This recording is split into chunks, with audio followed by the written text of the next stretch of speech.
Γεια σας και καλώς ήρθατε σε ένα ακόμη tutorial της Αγγελάκη Βελονάκη. Σήμερα θα δούμε πώς ενώνουμε με έναν άλλο τρόπο τα τετραγωνάκια της γιαγιάς. Έχουμε ήδη δει έναν από τους τρόπους που ενώνουμε, σήμερα θα δούμε έναν άλλο. Αυτός ο τρόπος λέγεται αόρατη ένωση και θα το κάνουμε όπως βλέπετε με βελόνι εδώ. Έχω φέρει τα συμπραγαλά μου, ψαλιδάκι, βελόνες, τσιγελάκι και διάφορα πράγματα. Λοιπόν, όπως έχω πει ήδη, πιάνουμε καλή με καλή και την επανωτίζουμε και δουλεύουμε από την ανάποδη. Τώρα παίρνουμε την κλωστή, εγώ πήρα ροζ γιατί έχω ένα κομμάτι ροζ, πήρα τα δύο χρώματα αυτά γιατί ήταν το ίδιο μέγεθος για να σας τα δείξω. Παίρνουμε λοιπόν, κοιτάζουμε πρώτα να είναι, όταν αρχίζουμε από τη γωνία, να κοιτάμε οι γωνίες μας να είναι στο ίδιο σημείο. Επίσης κοιτάμε οι θηλιές μας να είναι στο ίδιο σημείο. Όταν δεν τις βλέπουμε καλά, τις γυρίζουμε λίγο με το χέρι μας. Δουλεύουμε την πίσω θηλιά εδώ και την πίσω εδώ σε σχέση με μένα. Αν γυρίσετε έτσι το πλεκτό σας έτσι, θα δείτε ότι είναι μπροστινή θηλιά στην πραγματικότητα, αλλά σε σχέση με μένα, δηλαδή σε σχέση με εσάς, θα είναι η πίσω θηλιά. Λοιπόν, παίρνουμε υπό αυτή την έννοια τις πίσω θηλιές και περνώ από τη μία πίσω θηλιά, την κλωστή μου, τραβάω, δεν χρειάζεται να κάνω κόμπο, όλα αυτά θα γίνουν αργότερα. Περνώ λοιπόν και εδώ, την κλωστή μου από αυτή τη θηλιά την πίσω προς τα εμένα και η βελόνα έρχεται πάντα προς τα εσάς, θα έρχεται. Πάμε λίγο πίσω την κλωστή, πάμε στην επόμενη θηλιά, αυτή την πίσω λοιπόν την θηλιά πιάνουμε, τραβούμε ελαφριά, δεν χρειάζεται πολύ τράβηγμα. Παίρνουμε και την άλλη τη θηλιά μας,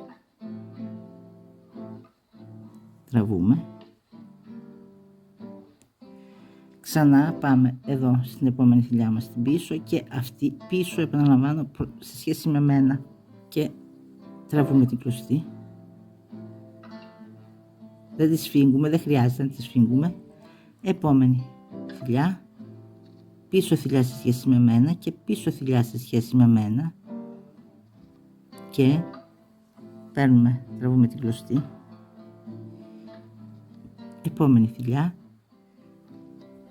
όταν δεν τις βλέπουμε καλά τις ανοίγουμε λίγο με το χέρι μας, πίσω θηλιά λοιπόν σε σχέση με μένα και πίσω πάλι θηλιά σε σχέση με μένα και τραβούμε την κλωστή. Βλέπετε πως γίνεται. Επόμενη βελονιά μας, πίσω θηλιά σε σχέση με μένα και πίσω θηλιά πάλι σε σχέση με μένα. Εδώ το ανοίγουμε λίγο για να φανεί καλύτερα αυτή η θηλιά και παίρνουμε την κλωστή μας,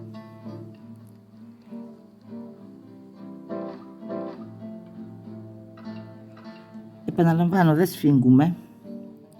Επόμενη θηλιά μας, πίσω θηλιά λοιπόν εδώ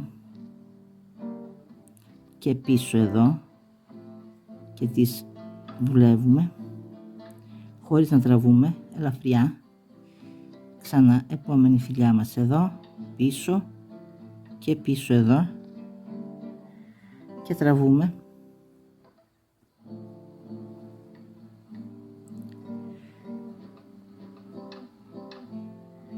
Ήδη βλέπετε από τη μία μεριά δεν φαίνεται καθόλου, φαίνεται μόνο από την άλλη μεριά που είναι εντελώς διαφορετικό το χρώμα, αλλά δεν μας πειράζει αυτή τη στιγμή. Πάμε λοιπόν στην επόμενη θηλιά μας, πίσω θηλιά εδώ, η πίσω η θηλιά εδώ και η πίσω η θηλιά εδώ.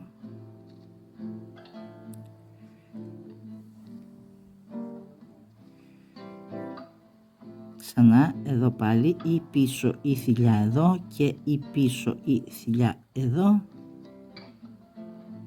Δηλαδή η μία εξωτερική και μία εσωτερική. Πίσω είναι και οι δύο πίσω θηλιές σε σχέση με εσάς. Και συνεχίζουμε.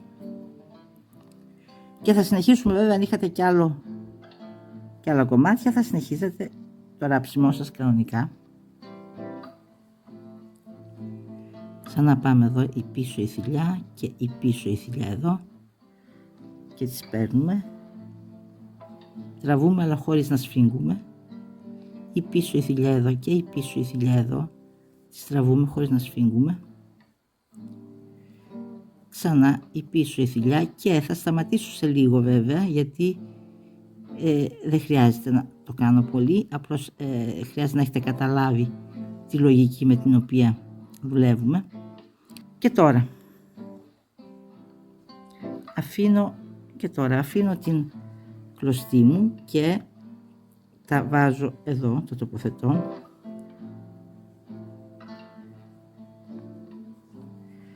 Τα τοποθετώ εδώ και πιάνω τις δύο άκρες της κλωστής μου.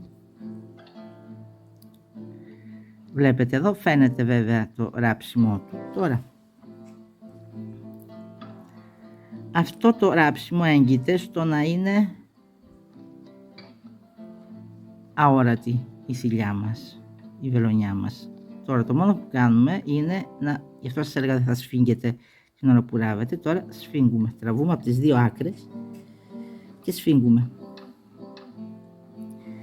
Και όπως βλέπετε η θηλιά είναι σχεδόν αόρατη, φαίνεται μόνο από την πλευρά που είναι το άλλο χρώμα, γιατί από εδώ δεν φαίνεται καθόλου. Αν ήταν και τα δύο ροζ παράδειγμα δεν θα φαινόταν καθόλου. Τώρα βλέπετε φαίνεται μόνο εδώ, σας το δείχνω εδώ με αυτό, φαίνεται μόνο εδώ σε αυτά τα κομμάτια που ενώνεται με το. Γι' αυτό εάν ήταν εδώ φαίνεται, αλλά αυτό γιατί είναι διαφορετικά τα χρώματα. Αν ήταν και τα δύο ροζ ή και τα δύο πορτοκαλί και τα έραβα με πορτοκαλί, δύο πορτοκαλί με πορτοκαλί κλωστή ή δύο ροζ με ροζ κλωστή, δεν θα φαίνονταν καθόλου. Λοιπόν, τραβούμε. Τώρα αυτό είναι το ράψιμο το αόρατο. Όμως υπάρχουν κάποια τρίκ, κάποια μυστικά για να γίνει ακόμα πιο αόρατο. Εκτός από ότι θα πρέπει να είναι η κλωστή ενδεχομένως η ίδια, να είναι του ιδίου χρώματος. Εάν έχετε μια κλωστή μικρότερου μεγέθους, ακόμη καλύτερα αν έχετε μια κλωστή ραψίματος, τότε γίνεται ακόμα πιο αόρατη. Δηλαδή με μικρότερη κλωστή από αυτή. Εγώ πήρα αυτή γιατί με αυτή την κλωστή τα έπλεξα. Εάν εσείς πάρετε μια κλωστή ακόμη πιο λεπτή ή αν πάρετε κλωστή ραψίματος, αν βρείτε στο ίδιο χρώμα βέβαια, αν εσείς πάρετε κλωστή πιο λεπτή από αυτή, στο ίδιο χρώμα, ή αν βρείτε κλωστή ραψίματος ενδεχομένως στο ίδιο χρώμα ή πολύ κοντά στο χρώμα αυτό που σας χρειάζεται, θα είναι ακόμη πιο ανθεκτικό και πιο αόρατο. Ή ακόμη μπορείτε να χρησιμοποιήσετε διαφανή κλωστή. Εδώ είναι η ανάποδη του. Βλέπετε δεν φαίνεται ιδιαίτερα. Εδώ είναι η καλή του. Και επαναλαμβάνω φαίνεται εδώ στο πορτοκαλί του χρώμα μόνο, γιατί στο ροζ δεν φαίνεται και δεν φαίνεται καθόλου το ένομα. Σε αυτή την περίπτωση δεν φαίνεται καθόλου το ένομα. Ελπίζω να σας έχω φανεί χρήσιμη και αυτή τη φορά. Ως την επόμενη φορά να είστε πάντα καλά. Γεια σας.